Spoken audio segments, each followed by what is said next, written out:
What's up, y'all? It's your boy Niner Faithful. Ain't nobody legendary, bro. Of course, we're gonna go through this. We're gonna talk through this. We're gonna be all right because we're forever faithful. But we're not stupid. So there are definitely some problems with this football team. Jason will be joining us in a few minutes. Let's say what's up to everybody in the chat. What's up, Bebop? Of course, brother. Go Niners. Always. So we're going to go ahead and break down this game, start to look a better picture. I went ahead and uploaded the standings for the conference and the division. So we're going to go ahead and talk about that. But before we do all that, of course, as y'all know, we got to pay some bills. Sponsored by Power Brand Systems. Need help getting new customers for your business? Let Power Brand Systems help you grow with their powerful tools. Visit powerbrandsystems.com/Niner Faithful Radio for more info. If you like our content and would like to support the show, consider leaving us a tip in our tip jar at ninerfaithfulradio.us/tip jar. Join our exclusive membership community where you get exclusive NFR content not available anywhere else. Join our exclusive chat, 20% off of all non-sale For the Faithful by the Faithful gear, and much more. Visit portal.ninerfaithfulradio.us/login to join. For the Faithful by the Faithful Season 4 apparel is finally here. To see this year's designs and also save 20% off of Season 1 through 3 designs, go to ninerfaithfulradio.com/shop. Tune in for Madden Stream Wednesday as we stream this week's game on Madden 25. Follow us on social media at Niner Faithful Radio on Facebook, Instagram, Tumblr, and TikTok, and at Niner Faithful R on X. All right, y'all, ladies and gentlemen, faithful of all ages. Of course, I gotta go fix the lights again. Let's get the show cracking. Super Bowl record with 12 catches. He's in motion. Montana. Touchdown, John Taylor. Niner Faithful Radio, the show hosted for the faithful, by the faithful, brought to you by Power Brand Systems.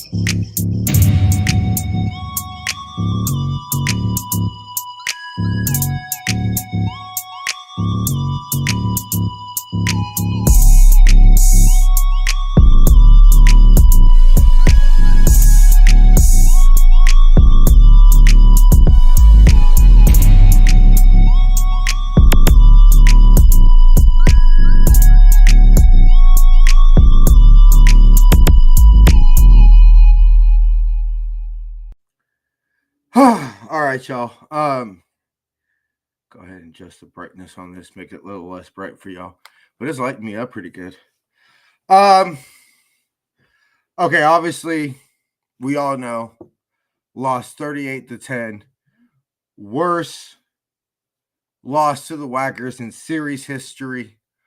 Look, I've said it many times. Obviously, division rivals, fuck the Cry Girls, all that. But the team, if you asked so probably about the first season I really remember watching Niner football like that was a 97 season. So if you asked 11-and-a-half-year-old, almost 12-year-old TJ what the team he hated the most was, oh, yeah, it was definitely the Wackers, bro. Not even close.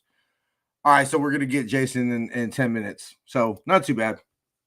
All good, brother. If you would have asked little, 12 almost or 11, almost 12-year-old TJ the team he hated the most, it was that team we played Sunday. One of my most favorite moments going to Levi Stadium was the 19 NFC Championship game and just the revenge factor we got on them for the NFC Championship game that year. And let's be real, it was 95 and 96 we lost to them. What's up, Sentinel? Good to see you, bro. I like the Judas Priest thumbnail. That's what's up. So, yeah, Sunday was not a good day for your boy. It was really rough. We'll, of course, get Jason's thoughts. We got so much shit to get here to y'all. We got updates from yesterday. One possibly positive news. Pretty much everything was fucking horrible. And one possibly one good, and the rest is just horrible. So let me go ahead and read through this for y'all. Dominic Pooney is awaiting his MRI results from a shoulder injury he sustained in the game. So real quick, Sentinel.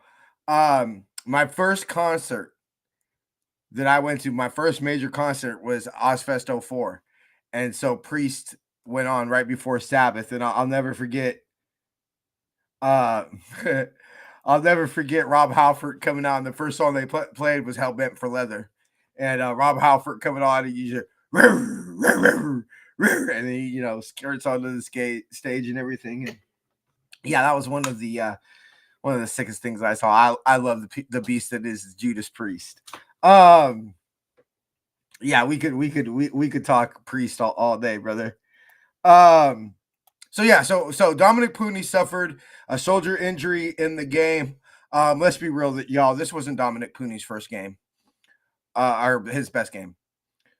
So yeah, bro. I mean, you had Slayer. I hurt my wrist in the pit in Rain and Blood, but I was like, I was a little nervous. I ain't gonna lie, going to the pit for that song. There were some big dudes in there, but I was like, bro, I gotta go in the pit when Slayer plays Rain and Blood. Like that's anti-metal of me if I didn't do that. But yeah, you had Slipknot, you had Lacuna Coil. I mean, it was the original Black Sabbath. That was the only thing I was slightly disappointed. Like I was happy, like I'll be able to say I saw the original Black Sabbath, but I was a little disappointed to say that I'll probably never see Ozzy live. So that's a little bit of a disappointment for your boy. But yeah, definitely dope. I don't have the t-shirt from it anymore, but and one of our tickets was like 666. So it was just totally crazy. But anyway, so Dominic Pooney's really? Oh my god, bro. I have the fattest crush on Christina. Oh my god. Like they're Jason said he's hitting every damn red light. Of course. Yeah, bro. So like I have the fattest, like Dusty is like a gothish type chick that can sing. I just like I watched their music video for their cover of Enjoy the Silence, and it's just like, oh, bro, that's like a fantasy to me. I actually got to see them. I missed, so they were one of the bands. Volbeat opened for Lacuna Coil and Megadeth here at the event center at San Jose State, where your boy actually graduated from. That's where I had my high school graduation. So we missed Super Joint Ritual. I mean, we missed Volbeat. Or no, we missed Lacuna Coil. Came in for the last like few songs of Volbeat, but got to see all Megadeth, and then Dave Mustaine brought on Christina for to do a duet, and it was just, bro, it was paradise. Anyway, Diablo Lenore has a knee injury, waiting for MRI. God, I can't speak today. Results on that one. Demetrius Flanagan-Foles is considered day-to-day with a knee injury. Renardo Green considered day-to-day with a neck injury, which, Renardo did not have the world's greatest game, but like I think this is a great experience for him. We'll go ahead and talk about that a little later. Jordan Elliott is in the concussion protocol. Aaron Banks is in the concussion protocol. John Feliciano will not join the team. He will be remain on IR, and his season is done. And let's be real, probably his career.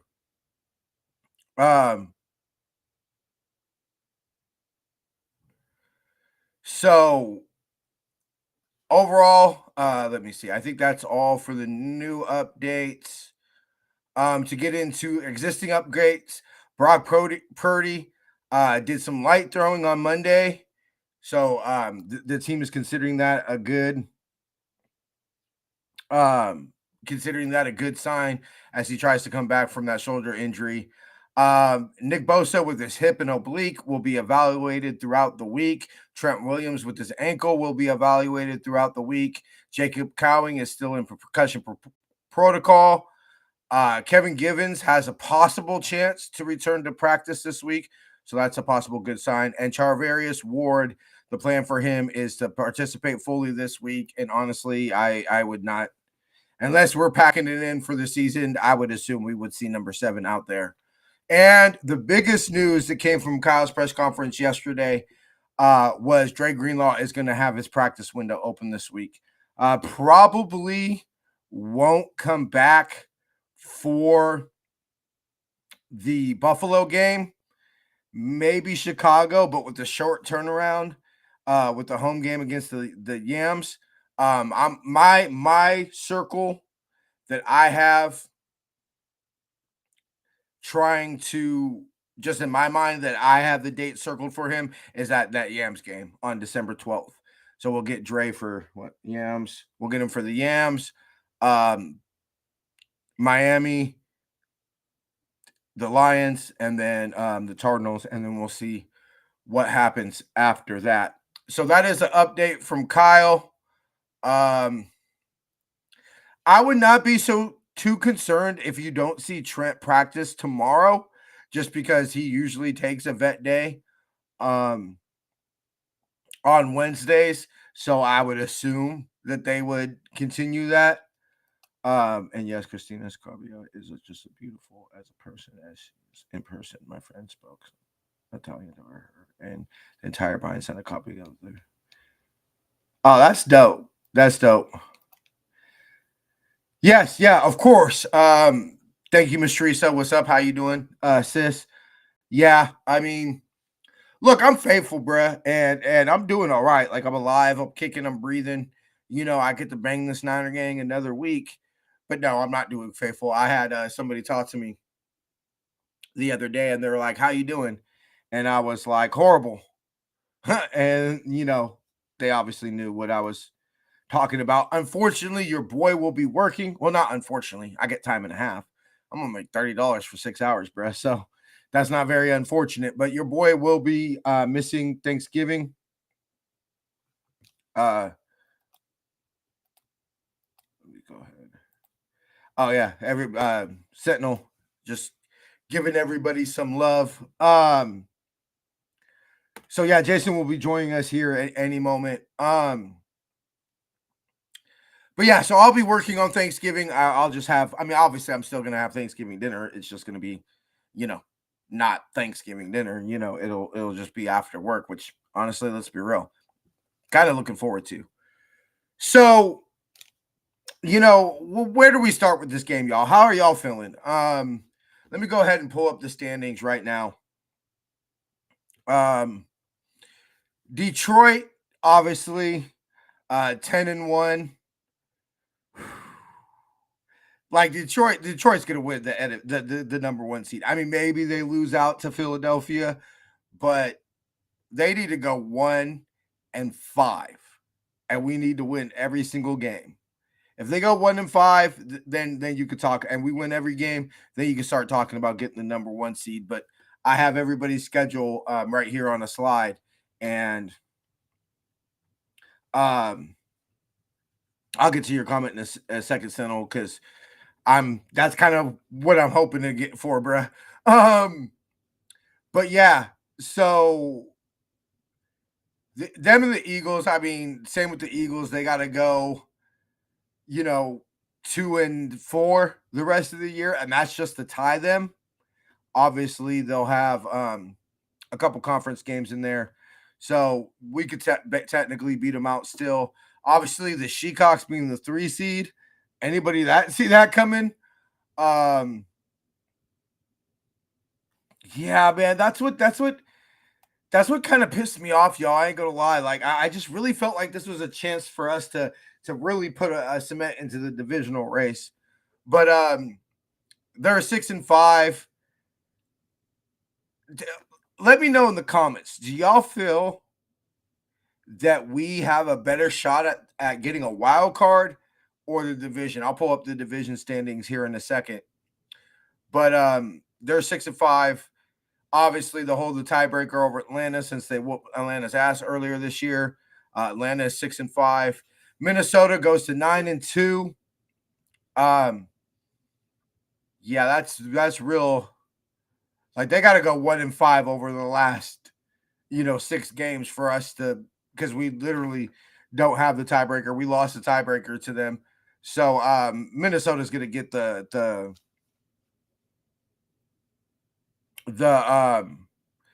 Minnesota's going to get the 5 seed. Sentinel go ahead and says he thinks the wild card. I'm actually thinking the division personally, but his subset. Oh damn, my bad. I was talking so long that the clip and the video. Hold on, let me go ahead and pull it back up. Green Bay goes to 8-3 after beating us. I mean, you're talking about them having to go 2-4 for us to. I'm sorry, 2-4. Sorry, 2-4 with us winning every game. Oh, we got the captain up in the house. What's cracking, Jason? What's up, man? How's it going? Fucking horrible. Like I said, I'm kicking. I get to bang this Niner gang, another week and all that, brother. But yeah, ain't nobody legendary. I was just going over the standings real quick. Tampa Bay actually jumped us because we lose the tiebreaker to the Yams, and like they got a better conference record. It's kind of weird. So right now, that win in Tampa Bay really doesn't fucking matter, which to me is kind of a little irritating. But yeah, it's a little weird. Swear to God, if I find some stupid way to win this game, we did in the 121 season. I'm just laughing. Yeah, nah, bro. We'll get to the Bills here in a second. Obviously Arizona losing, LA losing. Basically the division, 1 game out of the wild. That's the dumb. Could you imagine if we actually somehow win out everything, win the division, or just get into the wild card and get back to the Super Bowl? I mean, at that point, it's just like, what the fuck? Honestly, Jason, I was thinking about this today, and I was thinking about the last 30 years, right? That's how long it's been since we won a championship. And I'm thinking, like, what's it going to take? Like, we've seen some of the best football teams that this franchise has ever had not get it done, right? Like, think about it. The best, like Steve Young, if I would have told you January 1995 that we would be sitting here 30 years later without the Niners winning another championship. And at that point, think about it. You still got Jerry, you still got JT, you still got, Ricky Waters, you still got Steve Young. Little did we know, 2 years later, we're drafting T.O. We would draft J.J. Stokes that year. What's up, Miss Veronica? Hi, Miss Veronica. So, hi, guys. I'm here now. I think that's what's going to take, Jason. Honestly, I think it's going to be like watch it be this year. Watch it be this year because this is the year we don't believe in. This is the year that's like, bro, they don't even – I mean, there's some beat writers already walking about how they should pretty much bench everybody and throw in the towel. I'm kind of for it, to be honest with you. I mean, see, this is to me, I'm always when you got a chance, you go for it type of person. And yes, I'll say the last 2 weeks, let's be real, this whole season has seemed, we're to the point, Jason, where I talked about in the offseason when we have the holdouts by Trent and CMC and BA, where we said, are we going to look back and are we going to say, hey, this should have been a sign from the get-go, the season wasn't going to be right? And of course, yes, like that's where we're at right now. There were signs that this season was going to be like this. But you're only 1 game out of the division, bruh. Yeah. I get it. I posed the question. So beat up. Beat up. That's I ain't gonna lie. Okay, so like Sentinel did a great thing right here. 97, 98, 02, 2011, 12, 13, 11, 12, 13, 19, 21, 22, and 23. You're talking about some of that 97 team, you still got you got the emergence of T.O. Yep. You got Steve Young. We were literally the number 1 offense and the number 2 defense. 98, same thing. You know, you got Garrison Hurst, you got Jerry back, you got T.O., you got everything.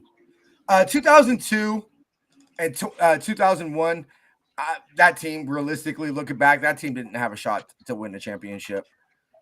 You know, you obviously got the three Harbaugh teams, and then obviously the Kyle teams, which I thought last year was Kyle's best shot. I thought that was the best team.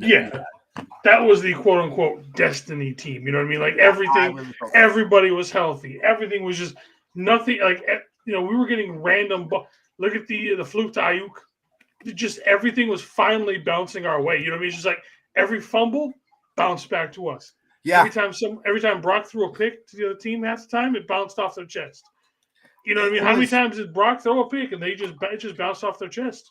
Many times. You and I talked about it in the offseason this year, bro. Like, you know, when we were doing the season preview. It's you know what I felt when I really truly kind of felt like this game was over was when Jair Brown dropped that pick. See, I'd have said before that. I could tell after the first drive that we weren't going to win this game. That's just the way I felt. Okay, so this is where I was at. Okay, so obviously we know the first half 17 to 7, right? This is to me where we lost the football game. And I'm going to put it fully on Kyle. You get the 87-yard return by Debo. Mm-hmm. No, how do you teach people how to block, Jason? I did not see, and take off our Niner hats. Take off our Niner hats, bruh. I do not understand how that is like that Renardo Green PI. Was that a ticky-tick call? Yeah. Yes. But was that technically PI? Yeah, he did grab his arm, you know, and it was a close ball, so they're going to give it to him. Fine, I accept that. But how do you teach that? Like, if you're the tight end coach, Brian Fleury, if you're Brian Fleury and you're in a tight end meeting this week and you're going over film, how the hell do you? What's the coaching point on that? Don't pancake him. You know, like what do you say to Eric Sarber? Yeah. So this is to me where so you go right. So they call it back. You get CMC for 3 yards, CMC for 7 yards, CMC for 4 yards. Jordan Mason 16 yards, and then 1st and 10 at the Green Bay 47. What does Kyle do? Go empty. Juwan Jennings incomplete. Short pass for 2 yards to Juwan Jennings. 3rd and 8. Scrambles left. Gains 6 yards. 4th and 2. Incomplete pass to CMC, which Juwan Jennings was open on that play. That's to me where, and I don't understand. You're clearly running. That was the closest CMC's looked to CMC all year. In his 3 games he's played, you're running the ball down their throat, and you go empty on the next play. Not even look to me. That is the perfect opportunity. Play action, Kittle or Debo over the middle, right? Like the perfect opportunity. I can understand. Hey, how many times is a team going to let you run it down their throat? But to go empty, have 0 threat of the run. Like, I'm not an X's and O's mastermind, Jason, but to me, that seems a perfect opportunity to go play action right there. I had no problem with throwing the ball, but you gotta have the threat of the run. Yeah, you gotta at least give them something because they're obviously Brandon Allen's gotten shit on all fucking week, which I don't think, you know. I thought he played fine. I mean, what did he look like? He looked like our quarterback. Yeah, but I mean. Just everything just looks so lost. Like nothing. Every yard we got was unnecessarily hard, except for Jordan Mason's run. Except for his 16 yards, everything just looks so hard. We shoot ourselves in the foot, or you have people just standing around. Have you had a chance to go back and watch the tape? No, I haven't. if you go back and watch that tape, there's at least 6 or 7 plays where Brendel's just doing this. I'm done with Jake Brendel. I'm Yeah, absolutely done with him. Like, I do not like, to me, how bad are our backup centers when the Niners literally think it's like you listen to John Lynch. John Lynch came on KBR. Now, I will admit, I didn't listen to the full interview. I've just kind of like Brad Graham played some shit on one of his videos. I listened to Larry's breakdown of it today. Okay, I listened to Larry's breakdown of it as well, and I agree with Larry. If that's indeed what John Lynch said in his tone, John Lynch is fucking delusional. Yeah, John Lynch is fucking delusional. What did I say last week? And I said I knew I was going to get shit for it. What did I say? Debo is fucking washed. And okay, so let's step back. How do you feel about him not coming to the press conference? As much as I back Debo constantly, that was a bitch move. That was. I thought that too. Like, bruh, you got that C on your chest. See, to me, this is where I point at Fred Warner. Did Fred Warner have the greatest game? No. 4 missed tackles is unacceptable by our best player on defense. Yeah. Right? Okay, that's unacceptable. But what did Fred Warner do? I've seen games where we've got our asses handed to us. Fred Warner is at that podium every time after the game saying, hey, I'm here.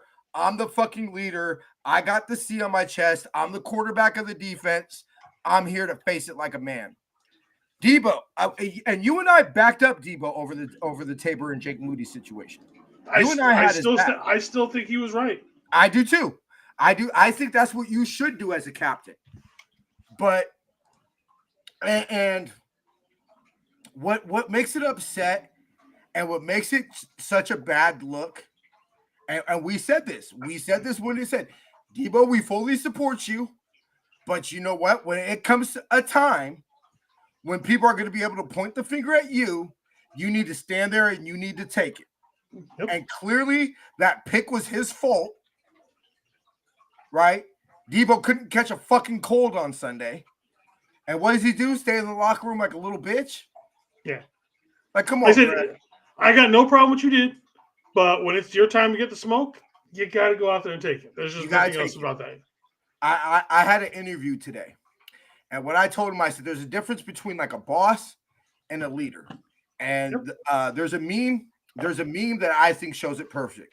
And it says boss. And it was a dude sitting on this chair with everybody carrying the load, and he was cracking a whip. And then the boss one is with him up front, or the leader one is with him up front. And him pulling the everything and everything like that. Debo was a boss. He was not a leader. Yeah. You see what I'm saying? Because that, to me, when you got that C on your jersey, you talked about how I'm wearing it with pride and all that shit. You need to be up front and center. Because let's be real. Who was there? Out of our leadership, Trent wasn't there. Brock wasn't there. I don't remember. Did he even make the trip? I don't remember seeing him on the sideline. I don't remember. I know Brock did. I know. Yeah, I know Brock did, but I don't remember Trent did.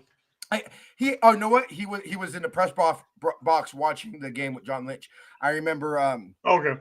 They said it on the radio, and he had to, because I know he went through pregame warmups. I know he went through pregame warmups, but to me, you're on the offense. You're the only player on offense that's got that C on his jersey that was in that game on Sunday. You have to be there, bruh. Yeah. And you would become the spokesperson at that point. Like, you have to, Brock, especially the game that you had. I mean, we could get very cliche here, Jason. The real measure of a man is not when times are going great, it's when times are going hard and all that shit. Now, I wouldn't go as far. They do a podcast, and he's a part-time host on KBR, Dieter Kurtenbach. He said he would take the C from Debo's jersey. I don't know if I would go quite that far, but I'm Bill Walshing Debo. I'm Bill Walshing Debo in the sense of it's better to get rid of a player a year early than a year late. And let's be real. The best, in hindsight, the best thing for the Niners to do was to trade Debo at the draft this year. We're already a year too late to trade. But I don't think you get anybody to take Debo at this point. No, not now. But I'm saying back in the draft. Yeah. Now, no. Who's taking Debo? Who's taking Debo? I still think, honestly, you try and trade BA. Yes, he's got a ridiculous contract, but he's younger. Somebody's got to be desperate enough to want a wide receiver where they take him and take a chance with that contract. Yeah, we're gonna have to stick it out with Debo for one more year, with this being how it is. But I mean, if we have to rebuild the receiving core, it sucks. But you get rid of BA because he has more value right now than Debo, and you just suck it up with Debo for one more year. I think that's, you know what, Jason? We'll get to that conversation in the offseason. But hold on. Steve-O, I still support Debo. That I haven't turned on Debo. No. Do I think what he did was a bitch move? Yes. I think him not coming to the podium was a bitch move. I still support everything Debo's done for this franchise. There's a difference. You can support him, but still call him out for bullshit. Look, I was just talking to my girl about it yesterday. And I said, babe, do you remember when I was literally on the floor crying when I thought Debo tore his knee?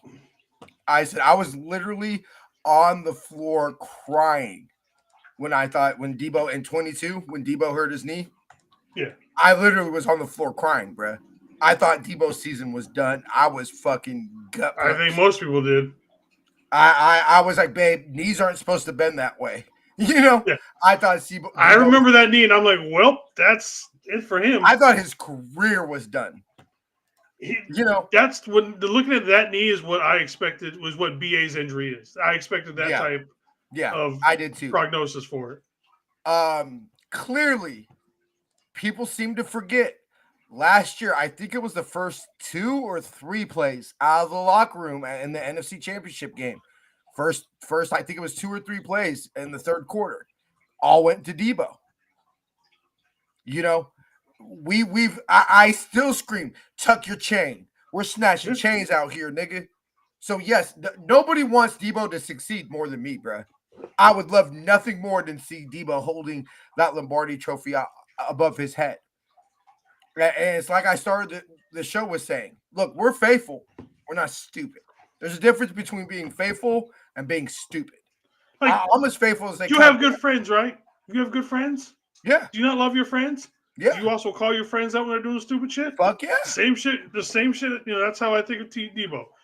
You know what I mean? It's just, there's nothing different. I'm still going to support him.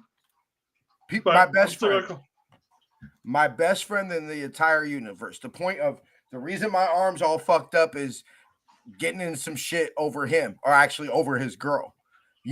My brother, I remember about 2-3 months before he died, there was like 6 weeks I didn't talk to him. Like, I would see him and he'd be, "What's up, bro?" And I would turn my head the other way. And I saw him at Lucky's. He came up to me and he was like, "If we were in Lucky's right now, bro, I'd fire on you right in your chin right now." And he walked off. I saw him. What up, Tommy? How's it doing, Ferry? And I said, "Bro, come here." He goes, "No, fuck you, bro." And I said, "No, fuck you, bro." I said, "What did I tell your dumbass? I told your dumbass not to come back here. You're not from San Jose. I told your dumbass to stay in Sacramento with your wife and your 2 fucking daughters." I said, "I'm not going to watch my best friend kill himself." Lo and behold, 3 weeks later, he's fucking dead on the side of a freeway. You know what I'm saying? Love him. My fucking brother. I have his jacket that he died in hanging up on my wall. You know what I'm saying? My brother. But JJ doesn't go to the podium. Very rarely does he ever go to the podium. He's not a captain. Post-game podium. That's not part of what he does. So I'm not getting why we're getting on Jennings, because again, that's a captain's responsibility. Or so if he doesn't go to the podium, so what?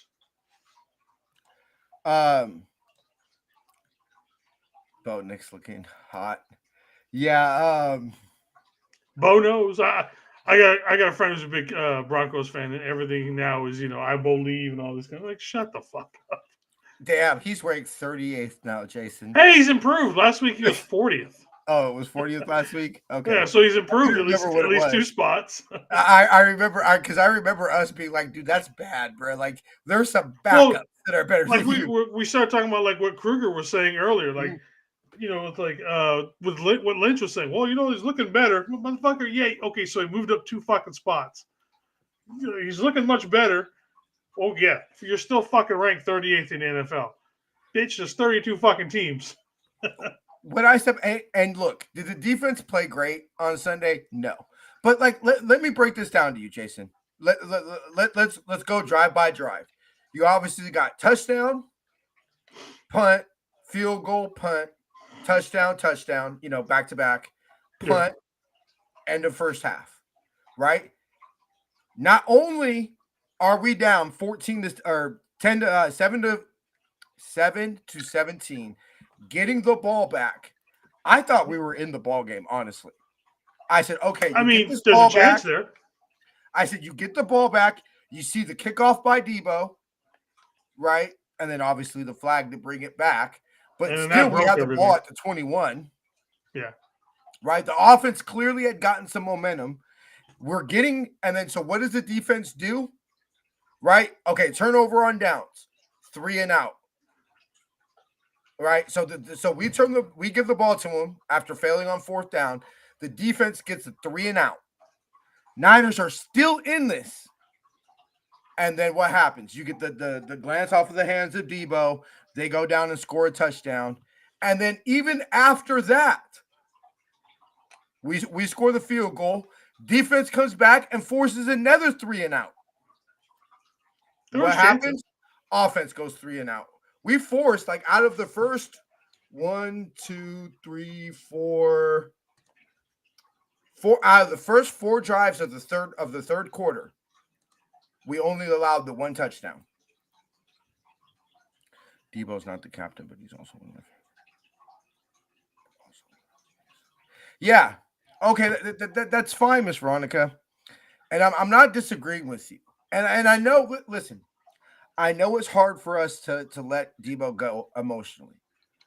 Look, how many times on this show, Jason, have I said one of the most heartbreaking things I've seen as a faithful was Debo after the NFC Championship game in LA with the towel draped over his head?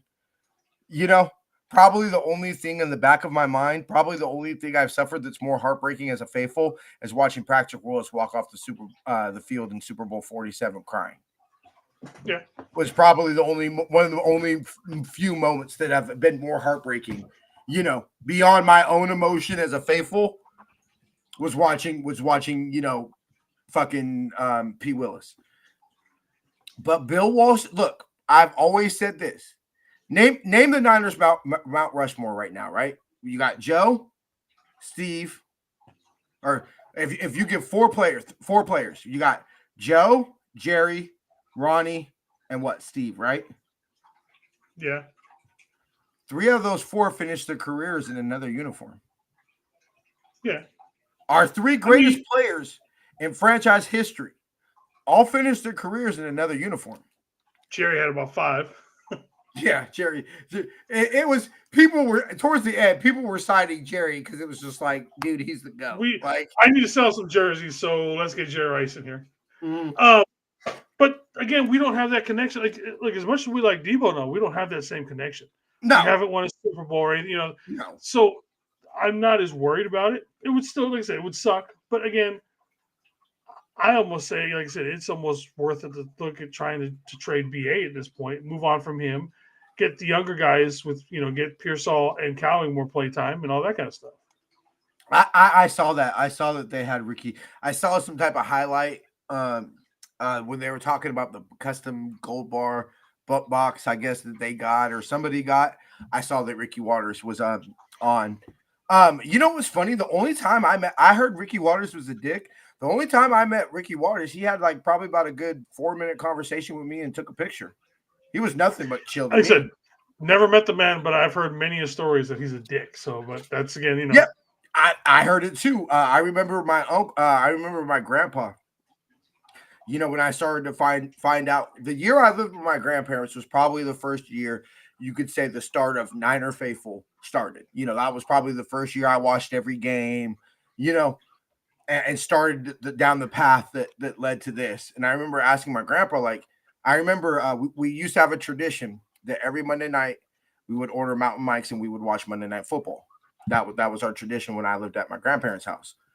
And it started when we played in Philadelphia against the Eagles, and it was Ricky Waters' first game against us. That's the game that tradition started. And I remember asking my grandpa why they let Ricky Waters go. And my grandpa told me he came with a lot of baggage and, et cetera, et cetera, et cetera. So I'm not saying that those stories are incorrect. I'm just saying the one time I met the man, he was chill as fuck. Now he was at the stadium, so it was clear like who's gonna go to the stadium and be a dick, He might have had his good face on, kind of thing. Yeah, he's here representing the organization, and so yeah, I'm sure that there could be times that he met a dick. I've met people that everybody swears up and down were the chillest person ever, and the one time I met them, they were an asshole. So it's I feel like so when you look at the defense, 38 points looks real bad. And I ain't gonna lie to y'all, there were some times we looked like straight Swiss fucking cheese, no pun intended.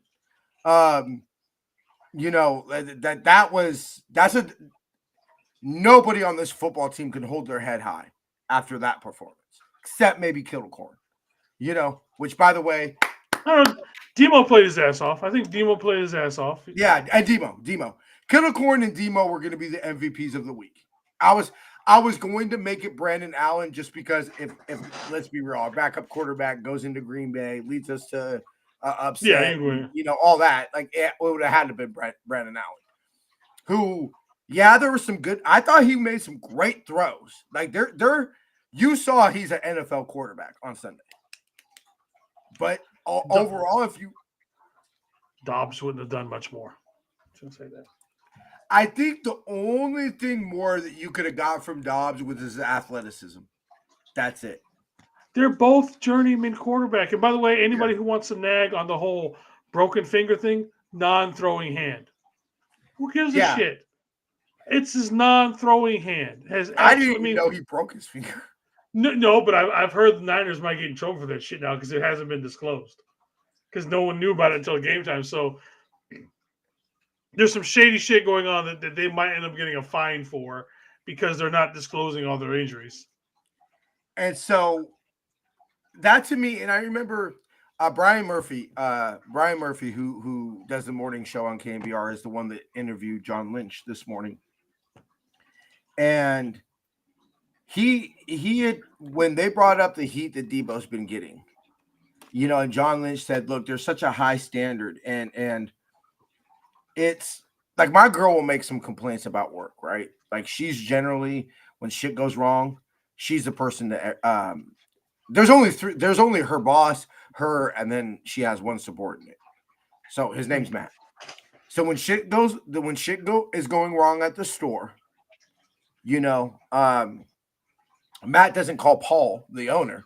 He calls my girl.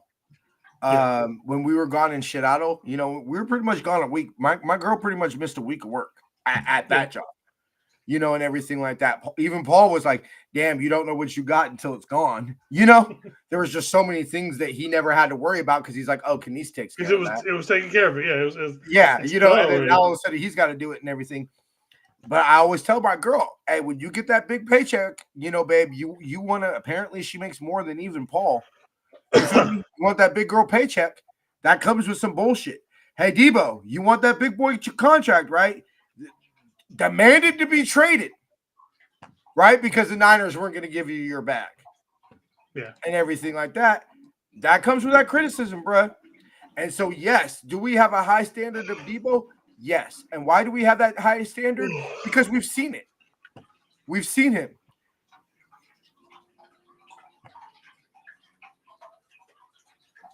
That receiving performance I've seen by a man not named Jerry Rice in Niner history. And then the one game against the Bears that T.O. had. But you got 3 touchdowns. I mean, he was shredding his defense. But it's the same thing. Me and Jason have said this.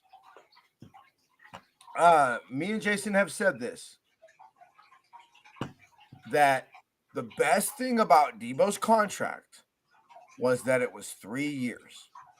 And how many times have I said on this show, Jason, when you come to what's wrong with CMC? What's wrong with Trent? What's wrong with Debo? What's wrong with why is Jake Brendel's knees falling apart? Why did John Feliciano's knee fall apart and everything? 60 games in 3 years. This is what, so maybe that, hey, we're just happy to be here attitude from Jed. Maybe that's not the fucking answer, huh? Maybe you shouldn't just have the attitude of, oh, we'll try again next year. Because guess what? All this that we went through doesn't mean shit, bruh. Doesn't mean shit. Cool. Number 1 seed twice. Steve-O, you're right. It was week 10, but that was the only time it was reported. Yeah, I think you got to keep it on it until it's something about forget who I was listening to this morning. They were talking about it. Something about, yes, it was reported the one time week 10, but it's the fact that it hasn't been reported again.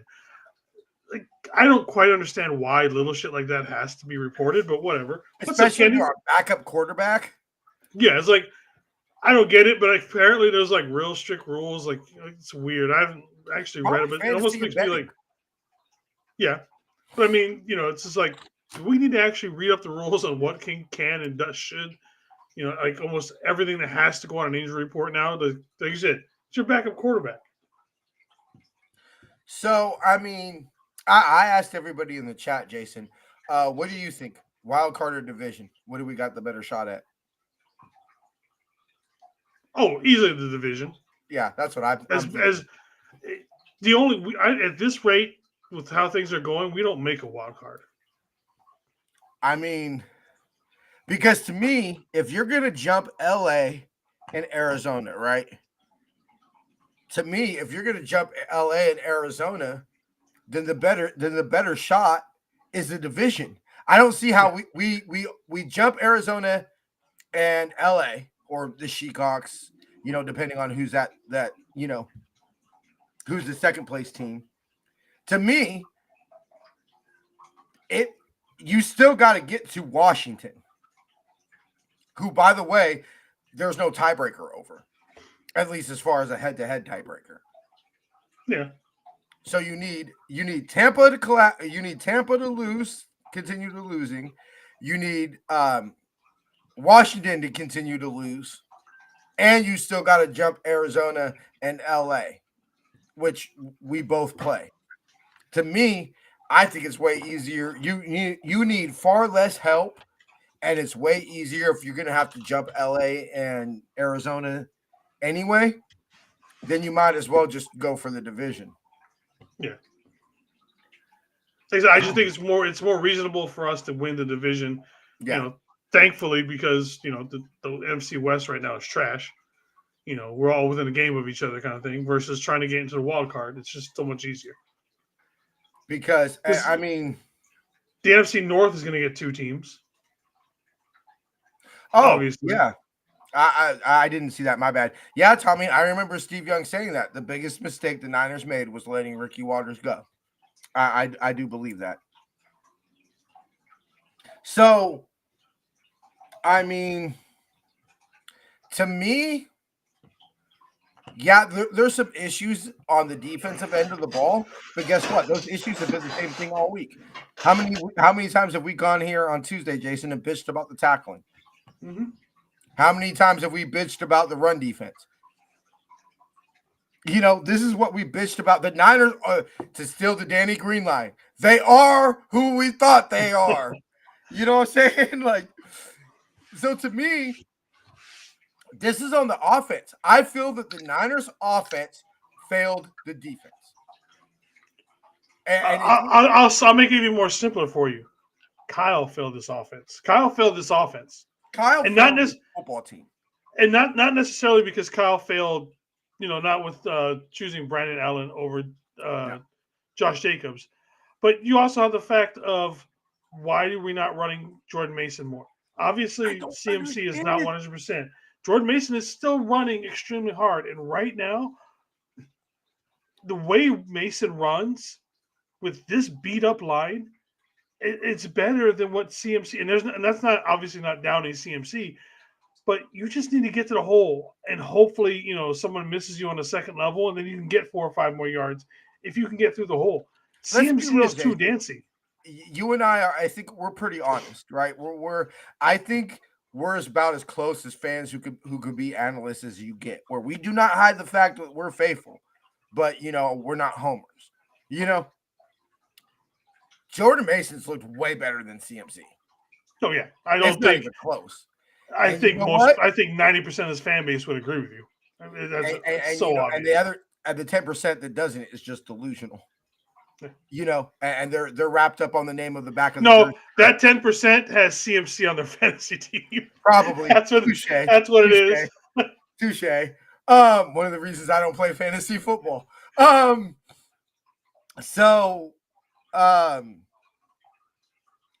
Yeah, well, CMC, I don't know, maybe give JP Mason a few carries in the playoffs. How about that? Like, sure, Huff and Dre, I'll give that to you. No, I'll disagree with you on that one. When it comes to playoffs, no, if CMC was having the season like he had last year, you run him to the ground, which is what we had to do. If we were going to win that game, we had to just run him. Okay, fair enough. But does CMC really need 4 touchdowns against Arizona when we're blowing them out? No. Like some of those other games is when he should have got that break. But come playoff time, that's when you're like, no, you don't get a playoff. Yeah, okay. Fair enough. I mean, last time I checked, CMC fumbled 2. Name the 3 losses. Minnesota, the Super Bowl. I would say the Super Bowl. CMC fumbled. CMC doesn't fumble a lot. The problem is when CMC fumbles, it's in big points. So it's like, do you want a lot where it doesn't matter? Or do you want someone who only fumbles in like key situations? Because that's kind of what you're weighing. Because again, there's not much fumbling from him. They just happen to be in big spots. Like, I'm not. See, I think, Kenny, you're misunderstanding me. I'm not saying run Jordan Mason more than CMC. I'm not even arguing that Jordan Mason's a better player. What I'm saying is I saw it in the Seahawks game. CMC was clearly struggling to get into a groove. I was out 2 weeks ago. CMC clearly was struggling to get a move. I want to say it was a play before Brock's touchdown when Brock had the running touchdown. I believe it was Jordan Mason who got us down, got us that close to the goal line. And so when you see that CMC's not getting it done, offensive line, CMC himself, the man's only been back to 3 weeks. Let's be real. This is his preseason. He now just finished the preseason, essentially. So it's just, I feel like 2021 offense was clearly struggling. Those first, we're 3-5. Offense is clearly struggling. What does Kyle do? Come up with the wide back, right? Change Debo's career. We all know what happened in 2021. Where is that? It's like you said a few weeks ago, Jason. You and I put Kyle at a high standard, right? You and I before this season, I in my hearts of hearts believed going into every game that we had the head coaching advantage, except against maybe Andy Reid. Yeah. I really believe that in my heart and soul. But I remember talking to Faithful during halftime and the second quarter of the Seahawks game, telling him that I had Kyle's back because I said, at least if it's first and goal, you got 4 plays to go win the championship. Kyle's going to come up with something better than 3 fade routes to Crabtree. You would hope. Like, let's be real. But like you said a few weeks ago, I don't think Kyle's a genius. Everybody pitches him as this genius and everything like that. And my question is he the best offensive coach or one of the best offensive coaches in the league because he has some great, amazing scheme that nobody can figure out? Or is it just because other coaches are kind of shitty. And I'm starting to think it's the latter versus the former. Now, am I on the fire? Am I on the fire Kyle train? Tell me who you're going to bring in first before I have a conversation about whether to fire Kyle or not. Am I open to the idea? Yeah. Yeah, you could make some arguments. I think a lot of things have to happen for me to want to actually fire Kyle. And like we're talking about a complete collapse. And not like just back-to-back like plays with 12 men on the fucking field. not even, I mean, you're talking about not even like if we lost out the rest of the games, which honestly wouldn't be the worst thing in the world because we get a better draft pick. But I'm talking about, you know, like you actually see, like there's some people who are talking about, you know, Kyle's lost the locker room. But you haven't actually seen any of it yet. That's Like true. I want to That's see true. it. I want to hear, you know, I want to hear reports from Lombardi, Cone, Kwame, all those guys about how there's The actual leak fights in slowly the starting locker to room. come out.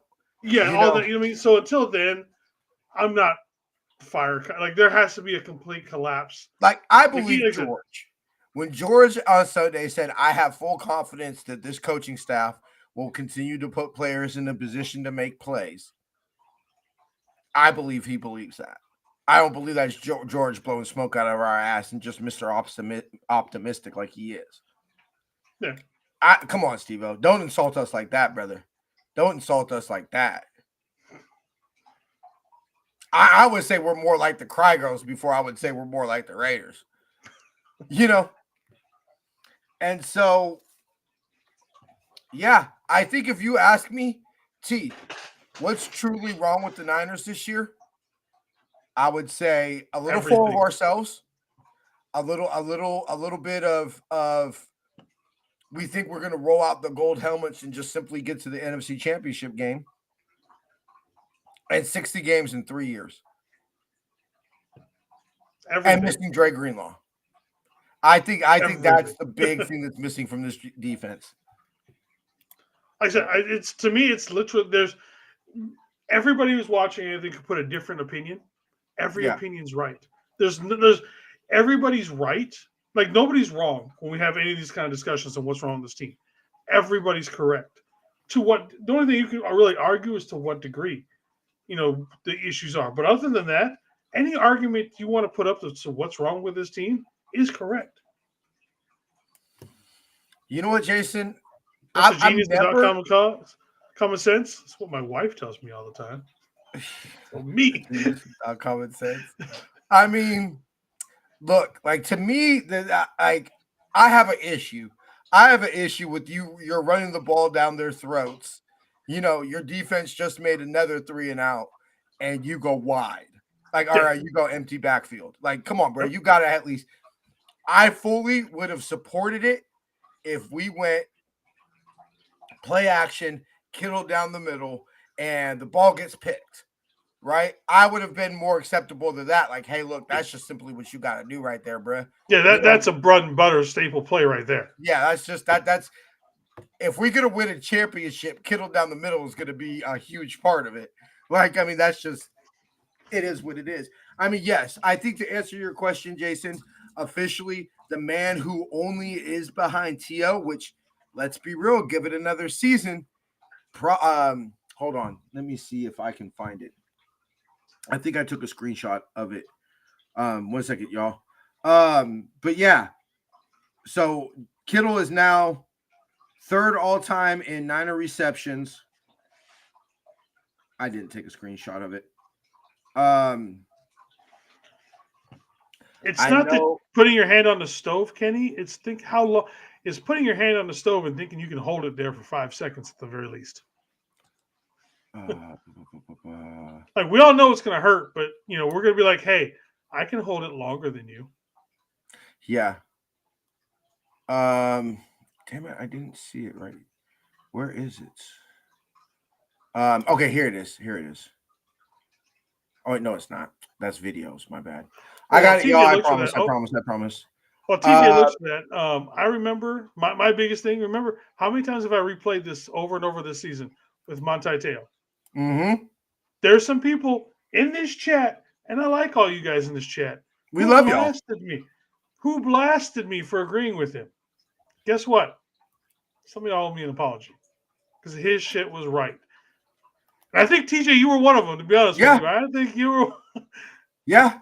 No, I stepped back last night, Jason, when you sent that to the chat. I listened to the video again and everything like that, and I can't say he's wrong. Like, And it's not I can't. necessarily a bad thing.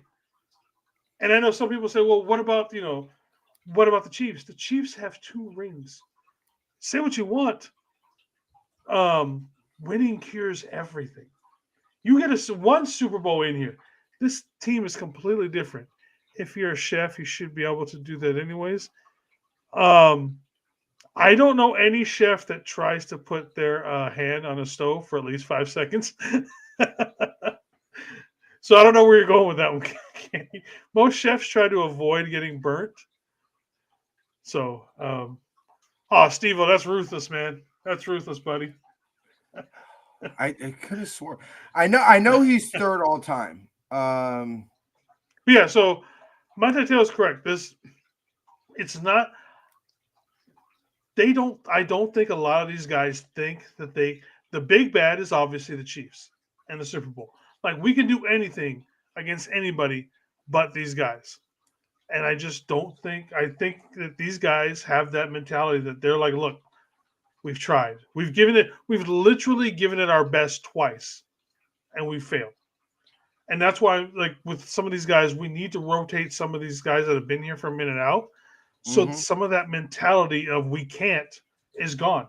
You get a new one, like, just for example, take Debo. Like, if he gets traded or whatever happens in the offseason, that's one less person that doesn't have that negative attitude. You do something with Juice. That's another person doesn't have that we can't do attitude. Not really Javon Hargrave. Yeah, not Javon Hargrave because he wasn't here twice. But you know what I mean? You start rotating out some of these people with younger guys who weren't here for those Super Bowl losses. That mentality, just disappears a little bit on the team. Yes, you still have it because you still want to be reminded so that you can, like, hey, it wasn't all terrible. But at the same time, you need confidence. You want guys who are hungry again, the guys who haven't felt that defeat twice. Okay, so I didn't see it, but I want to say Kittle Corn's at 509. I know that. I believe T.O. is at 592. You tell me that Kittle Corn through the rest of this year and all next year can get 90 catches over the next year and a half, give or take. What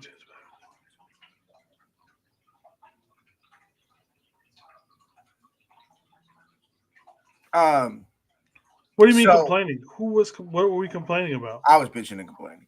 But it's look, Kenny, I hate to, use Trent Baalke's line or anything. I don't think this team needs a rebuild. I don't. I think this team needs a retool. I think that's what it is. I mean, you saw this is already happening. I've seen people jump off this already. Though that happens no matter what when your team starts going down. I mean, that's the way it is, bruh. That's the way it is. That's that's the problem with living in the Bay Area, is that even people who have been Niner fans their whole life, why was Lambeau Field packed yesterday? Yeah, partly the Packers are the Wackers are 8-3 and all that stuff and everything. You also want to know another reason? Ain't fucking shit to do in Green Bay, Wisconsin. That's partly why Lambeau Field's packed every day. What the fuck is there to do to Green Bay, Wisconsin when it's raining and 43 degrees? I mean, let's be real. The Bay Area is always going to have, I won't say fair weather fans, but wishy-washy fans, because it's like, hey, do you want to drive up to Tahoe or do you want to watch the Niners lose again? Do you want to go to the... Yeah, but we need to replace some of the long-term starters. Not, like I said, you need to get rid of other, some of the long-term ones, not just, I mean, honestly, quality. Tell me I'm crazy, Jason. Somebody calls you right this year, offers you a 3rd-round pick for Trent. You taking it? Bye. Because I'm flipping that into trading up into 3rd. And that's nothing against Trent. I absolutely love Trent. But again, he's one of those guys. They've gotten paid. They've been to Super Bowls. They're just in a kind of, so Green Bay has bars with inside volleyball courts. Hey, why did we not go to this game? Steve-O, right? speak up next time. Shit. I know, for Damn it, real. that- What's good, David? Yeah. How you doing, baby? Now, look, my wife's a Packer fan. I'm trying to get her to go to Lambeau Field 1 year. If she finds this out, now she's not going to let me go to Lambeau Field. Hold on. I got it right here. What's up, David? How you doing, McNiner? How you doing, brother? I'm clicking on it. There we go. Okay. Same old sorry ass man. So long. So yeah, like shit, Jason. I want to go to Lambeau Field. You know, my goal on my bucket Now list I really do. is my goal on my bucket list is to watch a Niner game in every stadium. That's my goal. Probably It's kind of like why the wife didn't like the idea of all of us going to Miami by ourselves. She was like, "No, I'm not trusting you to go to Miami." Hey, I've been, my girl was down until she found out how close it was to Christmas. Yeah. And then I've been trying to, I told her, I was like, I said, hey babe, 7 years from now, we got Vegas. But my girl looked at me when she found out that it was gonna be in Vegas on New Year's Eve. She looked at me. Same with mine. That was like no, you're not doing that. She was like, babe, why? Then I was, because at first it was, how expensive are those tickets going to be? Like, let's be real. How much for the price of a game? We could put money down on the game, and still have a great time, right? Then I was like, all right, cool, babe. I was like, well, how about if we just my barber? That's what he did. He didn't go to the game. He just whatever money he was going to spend on the ticket, he put on the game. You feel me? And then just watch it. Find a bar somewhere and watch it. So I was like, hey, let's go for a sports bar or whatever like that. New Year's Eve, Vegas, and she was like, yeah, no. I was like, hey, babe, we got New Orleans next year. And she was like, you're not going by yourself. Right. And so I think that's where we might try to hit next year. We might try to go to NL. Deb was like, no, I'm not letting you go to Vegas New Year's Eve because you're going to come home and I'm going to have a sister wife or some shit.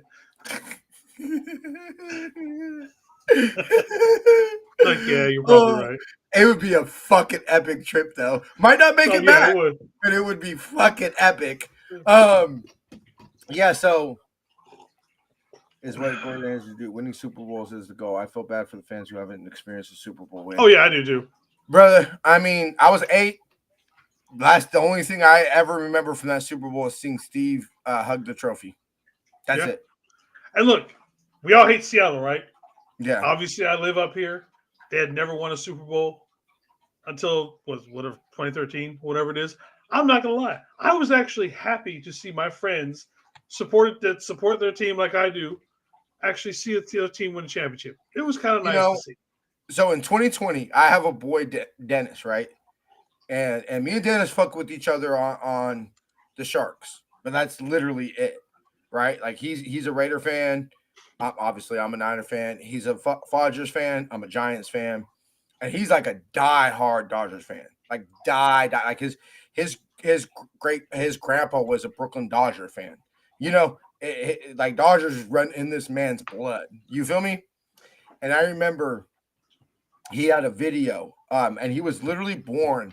I think it was like 2 weeks after they won the World Series in '88, and I remember his mom was recording a video when they of the last 3 outs when they won in 2020, right? And I literally remember I commented and I said, bruh, I'm happy. And I put in capital letters for you, right? Like, I'm happy for you. Fuck the Dodgers. You feel me? But I'm happy for you, bruh, because I know like how much you bleed. You bleed Dodger blue. You feel me? And I said, I'm happy for you because I respect anybody who rides and dies for their team. You feel me? Like I remember it was opening day, and I had my Giants hat and my Giants shirt on. This is a couple years ago, and Dennis just happened to be driving by and didn't stop and say, all I heard was "fuck the Giants" like that, right, and everything like that. And I looked up, like, "What's up?" And then I saw him like stick his hand out to do the deuces, and I messaged him. I was like, "Bro, was that you?" And he just put like LOL, and then put like fucking go like a Dodger gift or something like that, right? So I put, "I'm happy for you. Like I'm happy for my nigga who now gets to experience his favorite team winning a championship. Now do it 2 more times in 4 years. You know, because the Giants won 3 and 5. So I was like, do it 4 more times in 2 years, then come holla at me, bro. You know? But I was like, I'm happy for you. So I could see that. Like, yeah, no, I could see you, Jason, being like, no, I don't want him to win the Super Bowl, but I'm happy for my boy, like the one we met that came into the bar. You know, I could see you being like, hey, bro, I'm happy for you. Like, fuck your team, but I'm happy for you. Funny that you mentioned it. He was actually one of the people that I went with because I went to the parade up here, and he was one of the people I went with. Yeah. Yeah, no, so now real quick before we get up out of here. I wanted Sentinel had asked a comment, and I told him that we would talk about him a little bit later into the show. Let me see. That's about Lacuna Coil. You should have been here, Jason. We were having a cracking show without you. No. Well, no, I was listening on my way home. I heard you guys talking about shit. What was the band you guys were talking about? Judas Priest or Lacuna Coil. Priest and Lacuna Coil. Yeah. So I mean, I was driving. Yeah, no, I know you were listening. I saw you. You know, I was putting your things up. Look, like, is he? I don't think he's completely delusional to think that this is a trap game. I can see it being a trap game for them because, you know, we're a team that's quote unquote falling apart at the seams kind of a thing and everything's going wrong. So, I mean, I get it. I think if you want to say it's a trap game for the Bills, I get it. Yeah. You know, we're the more desperate football team, you know? Yeah. Let's be real. Look, regardless of what the final score is or what happens on Sunday or anything like that, I hope we come out like with more energy and firing on all cylinders more than they do. Although they are coming off their bye week, this is the last team. Another damn team coming off a fucking bye week. This is the last. What it was. The Chiefs, Cry Girls. Now Bills. Seahawks. Who was the other one? Seahawks. Oh, there you go. It was the Chiefs, Bills, Seahawks, and yeah, I said them. I said them. So you can say their name. Nah, I can't say that. That's sort of cuss. It's funny. I had somebody like look at me the weirdest way because I said, "Yeah, the Seahawks," and they're like, "What?" I was like, "I don't say that S word, cuz." Or no, I said shit-addle, right? And I was like, "I don't say the S word," and they literally looked at me and they're like, "Dude, so you will cuss and literally say the S word?" And like, I remember just the look on their face, like, what? It was the most hilarious thing ever. But yeah, I hope so. You know what? Like George Kittle said in his presser, I'm looking forward to seeing what this team is made out of. Yeah. You know, if we're fully destined to not make the playoffs this year, let's be real, Jason. What did I say last year? I said, if you told T, put your life savings on the Niners winning one of the next 2 Super Bowls, which one do you think it would be? What did I say? Next year. Yep. You know, and everything like that. Like, obviously, you got me back on track when you were about, how about the quest for 7 at Levi's? I was like, let's go. But to wrap it up and everything like that, I definitely am looking forward. I think we'll learn a lot about the heart, you know, as you would say, marbles, you know, of this football team on Sunday. Because our backs are against the wall. They're about as back against the wall as they could be. Our back is against the wall. We've slid down the fucking wall. Yeah. Like I look, you know, Kyle for some reason seems I mean, he did finally admit that basically every game now is a must win. He admitted at yesterday's press conference. I understand 10-7. We could bro. We gotta win out. We gotta win out. I think it becomes very difficult to win the division or a wild card without winning out. Final thoughts, Jason? Oh, what a shit game! That's Fucking you know, I bro. think Worst game. you don't need to go in deep into it. Just a shit fucking game. This team has no marbles, passion, fire, whatever you want to call. No, Kenny, we can't win every year, but you know what? Show me you want to fucking play. Show me that you something. want to be. Yeah, you know what I mean. Like I'm not asking us to win every game, but show me you want to play every game. And that's what I'm saying. It doesn't look like they want to be there playing. To me, it's the games. Tommy's just like, fuck it, I don't care. 50-3. The 3 Bills. You know what? Honestly, Brett, like as much as it breaks my heart, I literally could see it being like that. I literally like this. We're either gonna win this game. It'll be close. I think for the pregame show, I think I have it 27-31 or like 30-31 or something like that. Like I have it a 3 or 4 point game. Either the Niners are going to win a close game or we're going to get fucking blown out. But I'll never forget one of the second to last game I ever went to Candlestick. We played the Bucks, and we played them the year they were coming off the Super Bowl. I want to say it was the year they were coming out of the Super Bowl. Maybe like 2 years later. And it was either the week after or like 2 weeks after that we traded them Tim Rattay. And I remember like Niners were supposed to get fucking mud stomped. They were the Tampa Bay Buccaneers and we were the Niners, they were supposed to mop the floor with us. And the Niners came out, and I want to say like we whooped their ass. Like I can't remember the score or anything like that, but I remember. So that's kind of what was my hope, last week was like, hey, backs again. Like you probably will remember that game, Jason. I don't necessarily remember it, but Elvis Gerback was the starting quarterback. We went into Dallas and blew him out. Good old Elvis. Elvis Gerback. I met him before. He's a chill dude. Really chill dude. But another 49er to Chief. I asked him, I said, hey, being Joe's backup ain't really that bad of a job, is it? He goes, nah. He goes, it's a pretty good job. So it just kind of feels like that, Jason. Like, oh, the games that we're supposed to lose, this team fucking shows up for and everything like that. But we're definitely, I promise y'all, we're going to have a hell of a time on next Tuesday, regardless. We're either going to say, yeah, this team's done, put a fork in them, or this team's going to impress me and show that they have some fucking type of fight. Yeah. Oh, also, don't forget, everybody, I will not be here Friday. Woo! I randomly have family decided that they wanted to show up. Because, that's going to be fun. So, yeah. One of the reasons I'm so happy I'm working Thanksgiving. So happy. I'm still working Thanksgiving. I'm working it too. Yeah, but not only am I happy because I'm going to make it $30 an hour, but I ain't got to deal with, Yeah. Yeah. Anyway.